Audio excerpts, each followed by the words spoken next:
कि रास्ता किस जगह नहीं होता, रास्ता किस जगह नहीं होता सिर्फ हमको पता नहीं होता, और बरसों बरसों रुत के मिजाज सहता है पेड़। सभी को मैं सबसे पहले धन्यवाद करती हूँ।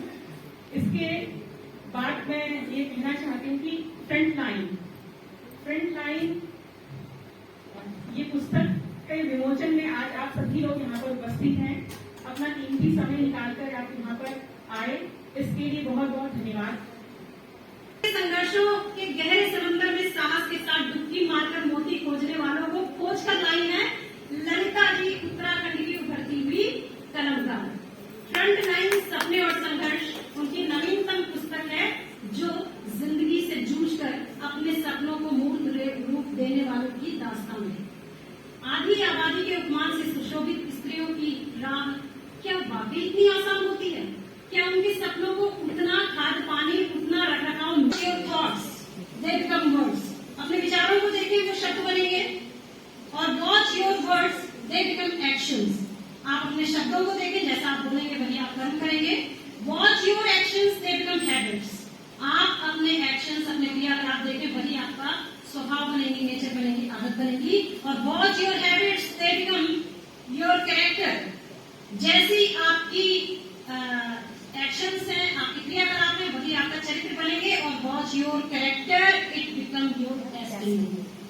आप अपने चरित्र को देखें, वही आपका डेस्टिनी बनेगा, वही नियति निर्धारित करेगा। तो ये जो ललिता जी बाबा कह रही थी कि ये मैं सोच रही थी कि ऐसा कैसे, ये मैं सोचना वाली जो चीज है। फिर मुझे याद आता है हस्ती में हस्ती जी का एक बहुत बड़ा बढ़िया शेर है।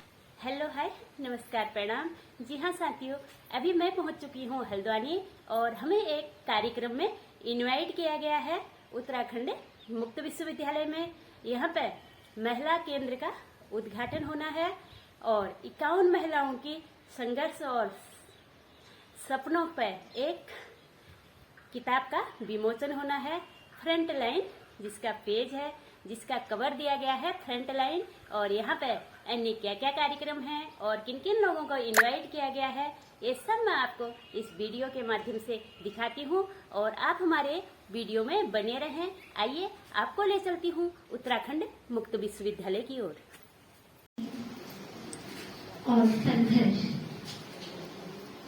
महिलाओं के सपनों को जिन्होंने बड़े ही संघर्ष करके उन्हें बुना है, सजोया है, और उन सपनों और संघर्ष को समेट कर सजोकर इस पुस्तक में उतारने वाली हमारी ललिता काफी मैम के लिए एक बार जोरदार तालियां।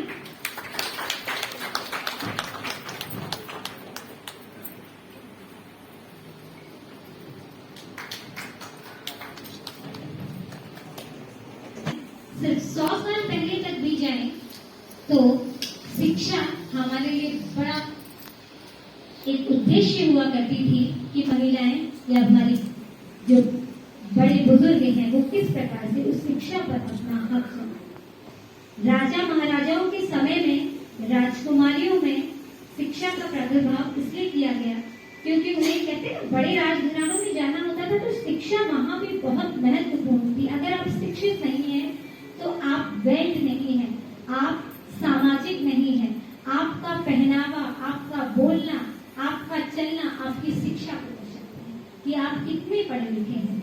तो इस शिक्षा का आप सदुपयोग करें। और महिलाओं में सर्वप्रथम, क्योंकि सर ने भी बहुत अच्छी बातें कही और मैं बहुत ध्यान से सुन रही थी, और ये हमारे पुस्तक से और हमारी महिलाओं के जीवन पर बहुत ही गहरा प्रभाव डालती है। सर ने कहा कि बहुत सारी चीजों का सदुपयोग हो रहा है, कुछ चीजों का अनन्य दुरुपयोग भी हो रहा है, तो अपनी कला का दुरुपयोग न करें। ऐसी शिक्षा भी हम यहाँ अध्ययन केंद्र के माध्यम से दें, ऐसी मेरी गुजारिश है। और अब आगे चलते हुए मैं मंच पर बुलाना चाहूंगी सुश्री ललिता कापड़े जी को कि वो अपनी पुस्तक के विषय में बताएं।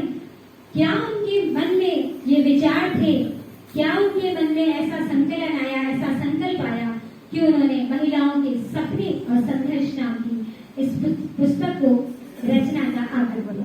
मैं आपका बहुत बहुत स्वागत। एक बार जोरदार तालियां मुझे और यहाँ पर मुझे मौका दिया कि मैं अपनी पुस्तक का विमोचन कर सकूं। मैं जितना भी धन्यवाद करूं उत्तराखंड विश्वविद्यालय ओपन यूनिवर्सिटी का, उतना ही कम है। मैं डॉक्टर रेणु मैम का भी बहुत बहुत धन्यवाद करती हूँ कि जब मैं यहाँ पे आई तो मैं आप लोगों को ये कहना चाहती हूँ कि जब यहाँ पर मैं आई तो मैं ये सोच रही थी कि कैसे होगा, लेकिन हमारे जो पीडी सर हैं, पीडी पंत सर, उन्होंने बहुत सकारात्मक सहयोग मुझे किया, जिसके लिए मैं बहुत बहुत धन्यवाद करती हूँ। और doctor Renu ma'am, doctor Reeja Singh ma'am, इन सभी को मैं सबसे पहले धन्यवाद करती हूँ। इसके बाद मैं ये कहना चाहती हूँ कि फ्रंट लाइन ये पुस्तक के विमोचन में आज आप सभी लोग यहाँ पर उपस्थित हैं, अपना कीमती समय निकालकर आप यहाँ पर आए, इसके लिए बहुत बहुत धन्यवाद। बहुत आसान नहीं था ये सफर। लगभग 6, 7, 8 महीने पहले जब मेरी दूसरी पुस्तक निकली थी, इन्होंने कि इस किताब को ऐसे इस पर काम किया जैसे लोग अपनी किताब पर काम करते हैं। शायद अपनी किताब पर जितनी मेहनत नहीं करते, जितनी मेहनत उन्होंने इस किताब पे करी, और बहुत कुछ मैंने सीखा है इन दिनों में, जितने दिनों में इस किताब को मैंने काम किया है, मैंने बहुत कुछ इसमें सीखा है। फिर मैं धन्यवाद करती हूँ उन सभी फ्रंट लाइन के सितारों का जिन्होंने मुझ पर विश्वास किया और अपनी संवेदनशील जानकारियां मुझे दी, और मैंने उन जानकारियों में से जो समाज को देने लायक जानकारियां थी उनको उसमें लिखने का प्रयास किया। फिर भी यदि कोई कमी रह गई हो तो मैं आप सभी से क्षमा चाहूंगी इस मंच से। इसके बाद इस जो किताब का जो कवर पेज है वो मैं जरूर बताना चाहूंगी कि कवर पेज का जो बैकग्राउंड है वो मेरे एक स्टूडेंट देवेश पपनई, जिसका नाम है, कक्षा 4 का विद्यार्थी था उस वक्त जब मैं पढ़ाती थी, तो कुछ मैंने आग्रह किया तो बच्चों ने तैयार किया, तो उसमें से एक ये हमने सेलेक्ट किया जो मुझे बहुत अच्छा लगा और सभी को बहुत अच्छा लगा। तो बैकग्राउंड जो तैयार किया देवेश पपनई, कक्षा 7 के विद्यार्थी हैं, और जो किताब का कवर पेज डिजिटली जो तैयार किया गया वो विनोद गढ़िया भाई हैं, जिनको मैंने आज तक देखा भी नहीं है। तो मैं इसके लिए हेम पंत जी का बहुत बहुत धन्यवाद करती हूँ, क्योंकि उन्होंने मुझे सजेस्ट किया कि उनसे बात करो, तो उन्होंने मुझे ये पेज कवर पेज निकाल कर दिया, जो सभी को बहुत खूबसूरत लगा, सभी को बहुत अच्छा लगा। तो मैं इन सभी लोगों का बहुत बहुत धन्यवाद करती हूँ। अपनी माँ जयंती, माँ चंडिका और माँ काली, जिनको मैं मानती हूँ, उनकी प्रेरणा से निरंतर मैं आगे बढ़ रही हूँ, निरंतर मैं इस साहित्य के क्षेत्र में काम कर रही हूँ। मैं हमेशा ये चाहूंगी कि वो अपना आशीर्वाद मुझ पर बनाकर रखें। अपने माता पिता जिन्होंने मुझे इस धरती पर लाया, आज मैं कुछ करने के लायक बन पाई हूँ, तो उनका मैं धन्यवाद करना चाहती हूँ इस मंच से। इस किताब के विषय में मैं छोटी सी बात जरूर कहना चाहूंगी कि अक्टूबर से इसका विचार आया था। बहुत आसान नहीं था, बहुत काम किया, बहुत बार सोचा कि कैसे क्या होगा। फाइनली इसको शुरू हुआ और काम खत्म भी हुआ। लेकिन जो सबसे बड़ी समस्या आती है किताब बनने के बाद और प्रकाशित होने के बाद, वो आती है हमेशा हमें एक ऐसी राशि की कि लोग किताबें खरीदें, जो आज के तारीख में बहुत बड़ी समस्या है। तो मैं आप सभी को मुझे बताते हुए इतना हर्ष हो रहा है कि आज किताब का विमोचन है और इसकी 160 प्रतियां बिक चुकी हैं। तो ये मेरे लिए बहुत गर्व की बात है, और 160 प्रतियों का पेमेंट मुझे 1 महीना पहले आ चुका है। तो मैं आपको कह नहीं सकती, मेरे पास शब्द नहीं है इस बात के लिए कि सभी ने मुझ पर इतना विश्वास किया और इस किताब को प्रकाशित होने में जो सहयोग किया है उसके लिए मैं बहुत बहुत आभार व्यक्त करती हूँ, बहुत बहुत धन्यवाद करती हूँ। उनमें से कुछ सितारे हमारे यहाँ पर हैं जो धीरे धीरे आप सभी से मिलेंगे, पर मैं उन लोगों का नाम जरूर इस मंच से लेना चाहूंगी जिन्होंने इन प्रतियों को लेने में मुझे सहयोग किया है। हमारे बीच में कुछ लोग हैं और कुछ नहीं है। मंजू टमटा जी है देहरादून से, जो कि बहुत अच्छा काम कर रही है समाज के लिए,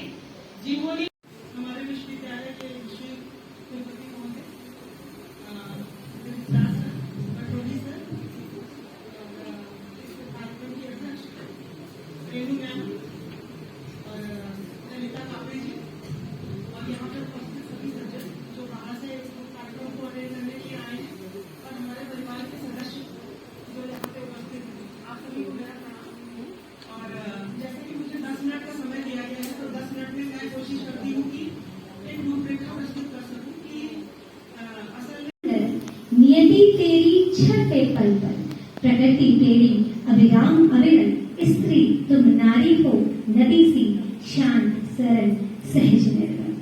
और इन पंक्तियों के साथ अब हम आगे की ओर बढ़ते हैं। खूबसूरत से एक पल का किस्सा बन जाता है, खूबसूरत से एक पल का किस्सा बन जाता है, जाने कब कौन जिंदगी का हिस्सा बन जाता है। कुछ लोग मिलते हैं जिंदगी में ऐसे, जिनसे कभी न बिछड़ने वाला रिश्ता बन जाता है। ऐसा ही रिश्ता और ऐसी ही प्रेरणा आज हम इस कार्यक्रम के माध्यम से बढ़ाने और बनाने जा रहे हैं। विशिष्ट अतिथि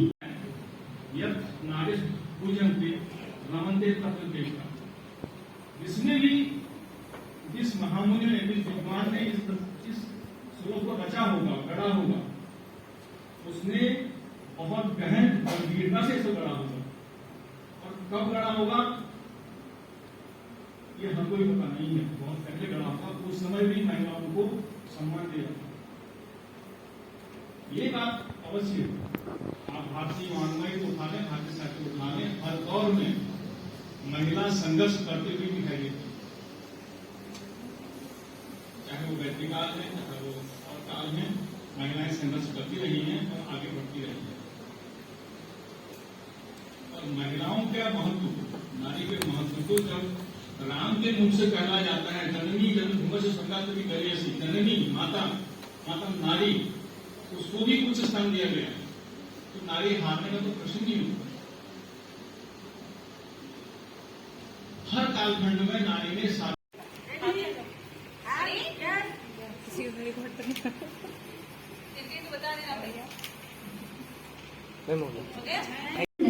नियति तेरी छठे पल पर, प्रकृति तेरी अभिराम अविरल, स्त्री तुम नारी हो नदी सी, शांत, सरल, सहज, निर्मल। और इन पंक्तियों के साथ अब हम आगे की ओर बढ़ते हैं। खूबसूरत से एक पल का किस्सा बन जाता है, खूबसूरत से एक पल का किस्सा बन जाता है, जाने कब कौन जिंदगी का हिस्सा बन जाता है। कुछ लोग मिलते हैं जिंदगी में ऐसे, जिनसे कभी न बिछड़ने वाला रिश्ता बन जाता है। ऐसा ही रिश्ता और ऐसी ही प्रेरणा आज हम इस कार्यक्रम के माध्यम से बढ़ाने और बनाने जा रहे हैं। विशिष्ट अतिथि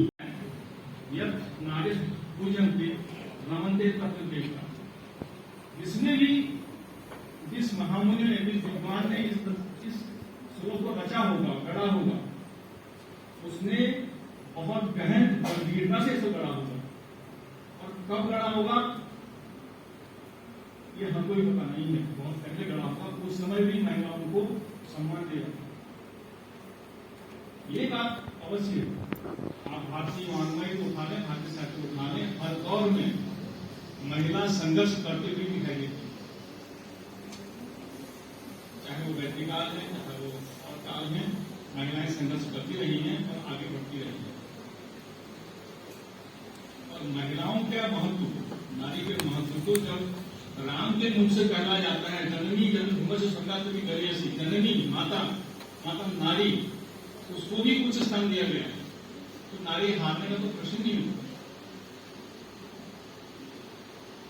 हर कालखंड में नारी ने मैं जो पुस्तक है फ्रंट लाइन, उसके कुछ सितारे यहाँ पर उपस्थित हैं, तो मैं उन्हें मंच पे आमंत्रित करूंगी एक एक करके और छोटा सा परिचय दूंगी उन सभी का। सबसे पहले मैं आमंत्रित करना चाहती हूँ नीमा बिष्ट जी को। ये बहुत बड़ी समाज सेविका है, समाज के लिए जुनून के साथ लगी रहती हैं।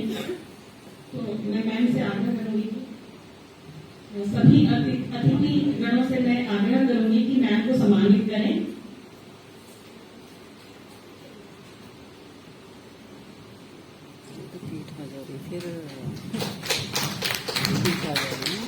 किए जा रहे हैं और आप इस पुस्तक में भी सहयोगी हैं।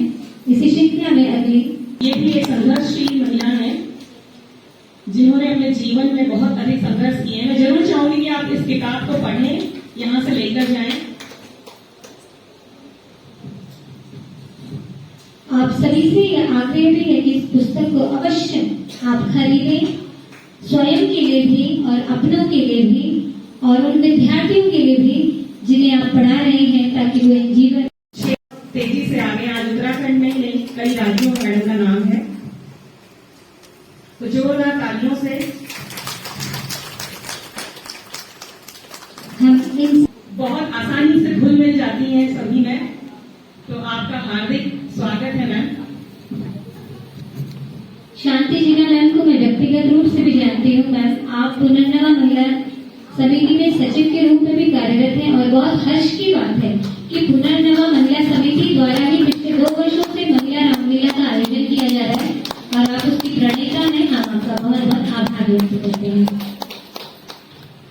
हल्द्वानी शहर में, भीमताल शहर में ये बहुत बढ़िया काम कर रही है। बहुत बड़े लघु जी अताई में है और अपना संस्थान चला रहे हैं जिसमें विद्यार्थियों को शिक्षा दी जाती है।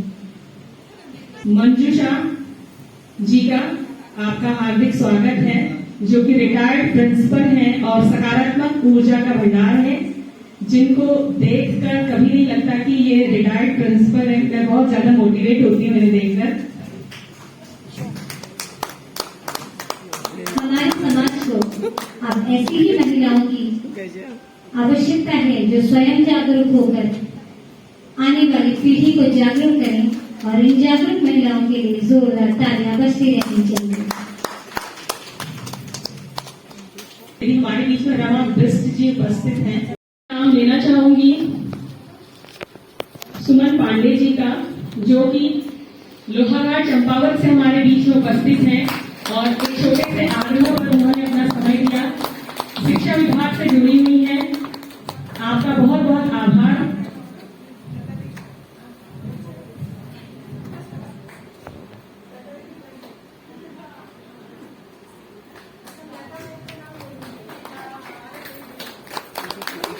सुमन पांडे जी का बहुत बहुत आभार।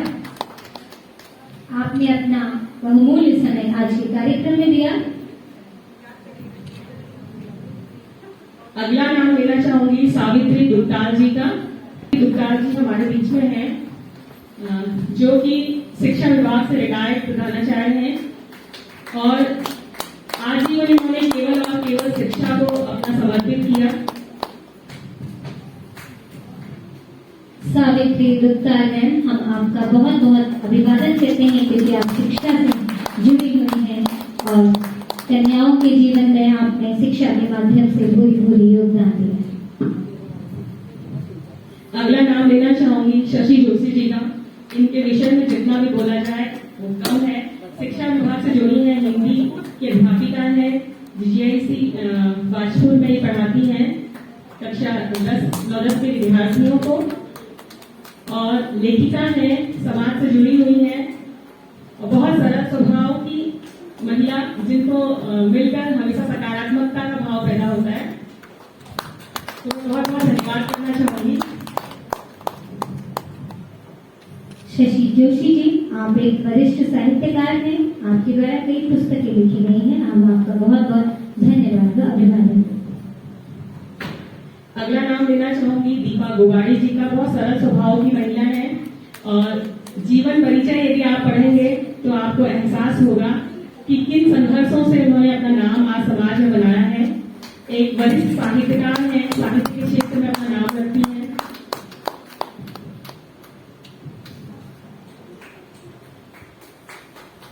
दीपा गोगाड़ी मैम, हम आपका भी बहुत बहुत धन्यवाद का आभार व्यक्त करते हैं। अरविंद जी का, जो कि समाज में एक और मैडम समझाई है और बहुत अच्छी तरह उन्होंने इसको किताब के रूप में प्रस्तुत किया है। अब इसमें उन्होंने किसका उल्लेख किया है? जो कैब चलाती है, जो क्रीड़ा गेम्स में आगे है, जो समाज सेवा करती है, जो व्यापार करती है, जो अन्य शिक्षिका है और गृहिणी जिसने अपने पति को पीएचडी कराई। मतलब इस तरह समाज के हर महिला को लेकर उन्होंने इस किताब को लिखा हुआ है। तो ये सबसे बड़ी बात है, उनके सपने और संघर्ष को उन्होंने बाणी दी है। एक स्थान पर मैं उसको उल्लेखित करना चाहूंगी। मैडम ने जो लेखिका ने जो लिखा हुआ है कि मैं उसका मुस्कुराता हुआ चेहरा देख रही थी, लेकिन देख रही थी उसके पीछे छुपा हुआ दर्द। मैं उसकी सफलता देख रही थी, लेकिन देख रही थी उसके पीछे का संघर्ष। मैं उसके मोटिवेशन को देख रही थी। तो ये बहुत बड़ी पंक्तियां हैं। मैं जहाँ पर भी मैंने इस किताब को थोड़ा बहुत मुझे देखने का अवसर मिला था, तो इसमें किसी भी पृष्ठ को आप पलटिए, चाहे आखिरी पृष्ठ को, बीच के पृष्ठ को, शुरुआती पृष्ठ को, किसी भी पृष्ठ को आप पलटिए, तो वहां पर हर पंक्तियां प्रेरक हैं, हर पंक्तियां कुछ न कुछ सिखाती हैं, हर पंक्तियां मन को आह्लादित करती हैं, आगे बढ़ने की प्रेरणा देती हैं। बस इतना ही कहना चाहूंगी कि जैसे सोटों की करारी चोट से नगाड़े गूंज उठते हैं, और जैसे यहाँ पर कई बार हम लोग सोना जो है वो आग में जलता है, तो यही संघर्ष तपकर आगे आता है। तो ऐसे ही महिलाएं भी इसी प्रकार आगे आई हुई है, उनका संघर्ष छुपा हुआ है, लेकिन वो संघर्ष इस पुस्तक में सम्मुख आया हुआ है। और इसके अलावा यहाँ पर जितने भी लोग आए हैं उन सबको मैं धन्यवाद ज्ञापित करूंगी। और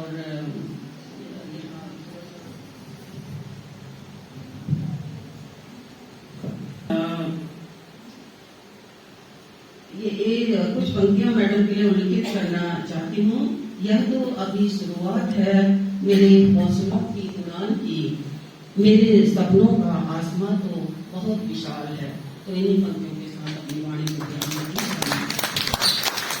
विद्यालय के सभागार में हमारे बीच मुख्यमंत्री जो अभी उससे पहले जब आप लोग बात कर रहे थे, मुझे नाम से की एक बात याद आ रही थी। उन्होंने कहा था, watch your thoughts they become words.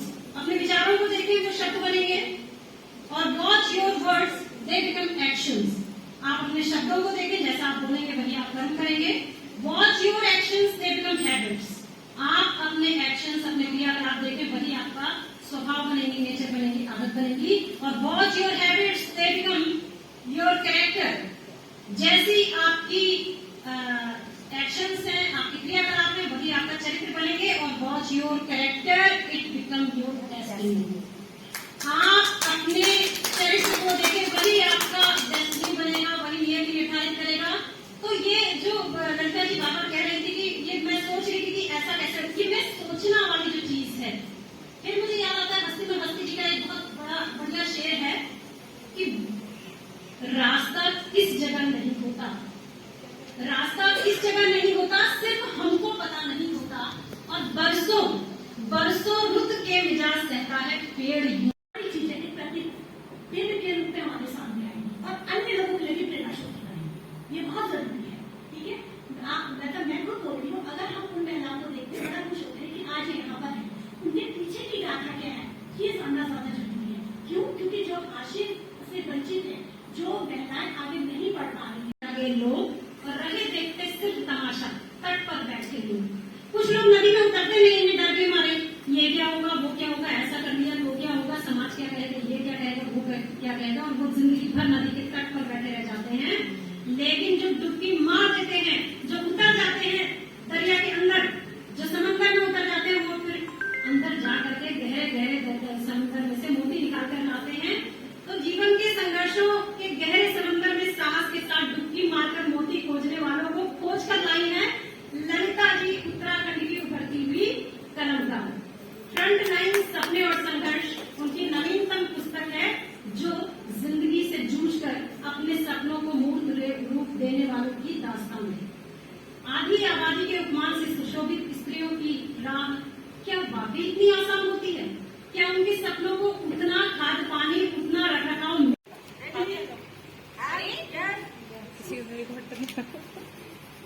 बता देना भैया।